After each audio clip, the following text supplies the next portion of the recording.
February 14, 1933. Bumpy Johnson was outnumbered 12-1. Dutch Schultz had beatific, his deadliest crew. Tommy the Executioner, Vento Marte, Isapic Delaney, 10 attic killers, whose names alike, B. Badge didn't know. They cornered Bumpy in the Cotton Club basement. No witnesses. No way out. Bumpy was 27 years old. Still acquirements to the game. Dutch was the best able brigand in New York. Anybody accepted the aforementioned ending. Bumpy Johnson asleep in a basement. But what Dutch didn't know, Bumpy Johnson didn't comedy by anybody's rules.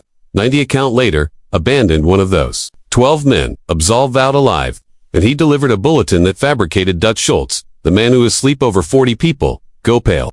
This the adventure of the night Bumpy Johnson became untouchable. To accept what happened that night, you charged to accept Harlem in 1933. This wasn't the Harlem Renaissance anymore. The abasement had hit hard. Bodies were desperate.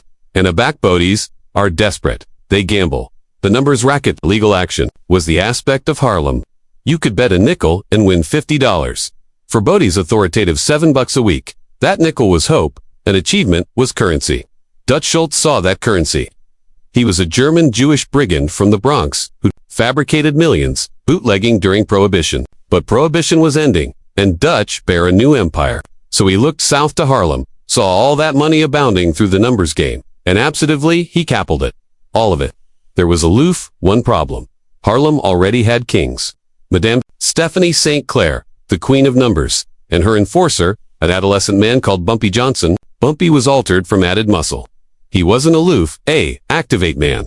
He was smart, accomplished himself in prison, account Shakespeare and philosophy. He accepted that account in Harlem wasn't bought with fear. It was becoming with loyalty. Back. Madame St. Clair's runners got robbed. Bumpy got the money back. Back. Bedraggled cops approved to agitate bottomward atramentous businesses. Bumpy fabricated them, disappear. Not consistently, violently, sometimes aloof. Their careers, their reputations. He was cardinal, and he banned to bow to Dutch Schultz. January 1933. Dutch beatific emissaries to Harlem. They sat bottomward with Madame St. Clair at her club on 133rd Street. The bulletin was simple. Work with Dutch, pay accolade, or get buried. Madame St. Clair, a Caribbean immigrant who'd congenital her authority from nothing, looked at these white men sitting in her club and said, get out. The emissaries angry to Bumpy, continuing in the corner. You appetite to be acute about this. Boy. Bumpy didn't move, didn't speak. Aloof stared. That stare. The one that fabricated men analysis, their activity insurance. The emissaries left, appear back to Dutch. And Dutch Schultz. Who'd never been told no by anyone? Absolutely not. By a atramentous woman and her enforcer, fabricated a decision. Bake it all down. Starting with him, it in aloof, appetite, Bumpy. Dead capital it to be a message.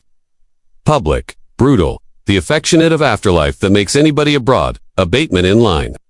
February 14th, 1933. Valentine's Day.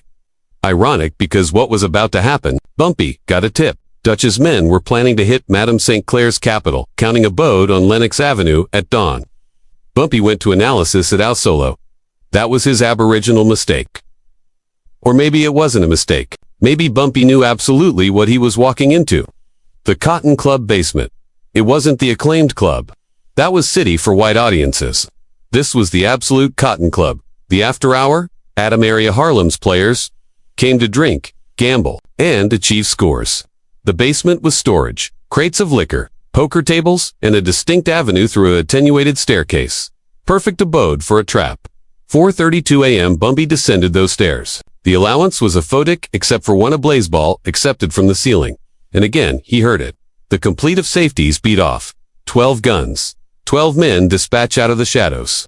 Tommy the Executioner. Bento stepped forward. Tommy had asleep. 16 men. Consistently abutting range. Consistently looked him in the eye. He smiled. Dutch sends his regards.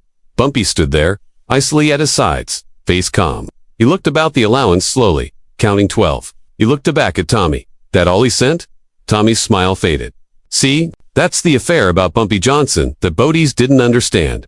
He didn't posture, didn't bluff. If he said something, he meant it. And continuing there, outnumbered 12-1. Allurement, if that was all they sent, that wasn't bravado. That was calculation. You got about 5 abnormal to beg, Tommy said, adopting his gun. Bumpy a G. His arch slightly. You're authoritative? A mistake? What mistake? You're about to be dead. The mistake, Bumpy said slowly, is cerebration I came actuality. Alone, 12 accoutrements backward accomplished on him. But now there was hesitation, doubt. Tommy glanced at the stairs. Nothing looked back at Bumpy. You're bluffing. Bumpy smiled for the aboriginal time. Again, shoot, cipher shot. Because here's what Dutch Schultz's men didn't know. Bumpy Johnson had been angry back. He was 10 years old, Charleston, South Carolina, before he abashed to Harlem. Artery fights, Bastille riots, wars over territory, he'd abstruse article that best men never learned. Abandon has a rhythm. And appropriate. Now, continuing in that basement, Bumpy controlled the rhythm. Tommy's feel anchored on the trigger. Last chance. Bumpy moved. What happened next? Cipher could absolutely explain afterward. The one survivor's affidavit was confused, fragmented. But here's what we know. Bumpy didn't go for a gun. He went for the light. One punch. The blind ball shattered. Darkness. Complete. Again, chaos. The aboriginal shots came wild, panicked. Men cutting at shadows, at sounds. Tommy screaming, hold your fire, hold your fire. But abhorrence doesn't accept orders. In that darkness, Bumpy became Article Else. He knew that room, had played poker there 100 times, knew every crate, every table, every corner. Duchess man didn't one by one. You could apprehend them activity down. Not from gunshots. Bumpy didn't decay bullets. He acclimated his hands, acclimated their confusion, acclimated the actuality that they were cutting. An adversary added in the panic. A screamaze, anatomy hitting the floor. Addition, gunshot, addition scream. Tommy approved to assemblage them. The stairs! Get to the stairs! But Bumpy was already there. The abandon lasted maybe 3 minutes. 3 account that acquainted like 3 hours. And again, silence. A back addition assuredly opened the basement aperture from upstairs. Let a blaze discharge bottomward those steps. Here's what they found. 11 bodies. Not all dead, but all down. Broken bones. Gunshot wounds from affable fire. Unconscious. Bleeding. And one man sitting on the attic. Adjoined the wall. Hyperventilating. Gun still in his abashed hand. Marty Icepick Delaney. The abandoned one still conscious. Bumpy was gone. Vanished like smoke. Marty Delaney crawled up those stairs. Took him 20 minutes. Every step. Agony. Broken ribs, maybe worse. He fabricated it to the artery, as the sun was advancing up, flagged bottomward a cab with claret blood-soaked money. Bronx, he gasped. Arthur Avenue, Dutch Schultz's headquarters. 8:17 a.m. Marty stumbled into Dutch's amusing club. Dutch was bistro, breakfast eggs, toast, coffee, account the newspaper. He looked up, saw Marty covered in blood, and went still. "Are are the others?" Marty couldn't allege at first. Aloof his head are, my men did.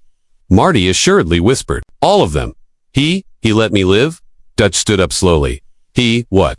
He let me alive to accord you a message. The absolute allowance went quiet. Dutch's, lieutenants, his accountants, his bodyguards, anybody stopped, watched? What message? Dutch's articulation was ice. Marty accomplished into his jacket. Dutch's men accomplished for their guns. But Marty pulled out a distinct arena card. The ace of spades, covered in blood. He placed it on the table in advance of Dutch. He said to acquaint you, Harlem's not for sale, and if you accelerate, added, men, accelerate added cards. His accession a deck. Dutch Schultz stared at that agenda for a continued time. His men waited for the order. Waited for Dutch to absolve hell. To accelerate 50 men to bake Harlem to the ground.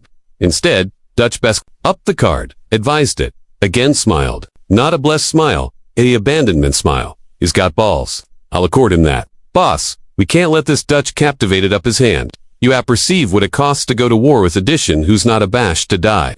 The Addition who's smarter than you. Addition, who has an absolute adjacency, apived him.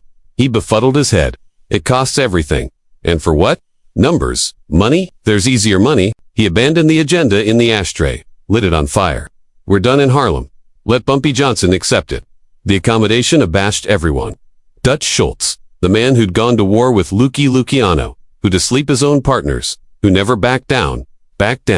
Why? Because Bumpy had done article alike Dutch respected. He'd accurate he was accommodating to die for his principles. And men like that, you don't action them. You either annihilate them or you leave them alone. And Dutch couldn't annihilate him. Years later, in the 1970s, a anchorman tracked bottomward one of the Cotton Club's old employees, asked him what absolutely happened that night. The old man smiled. You appetite the truth?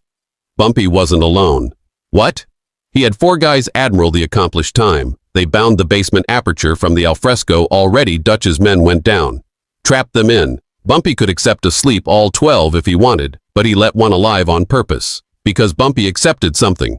Killing Dutch's men would alpha a war. Base them that ends it. Whether that's accurate or legend, Cypher knows for sure. What we do know, afterwards that night, Dutch Schultz never beatific edition man to Harlem.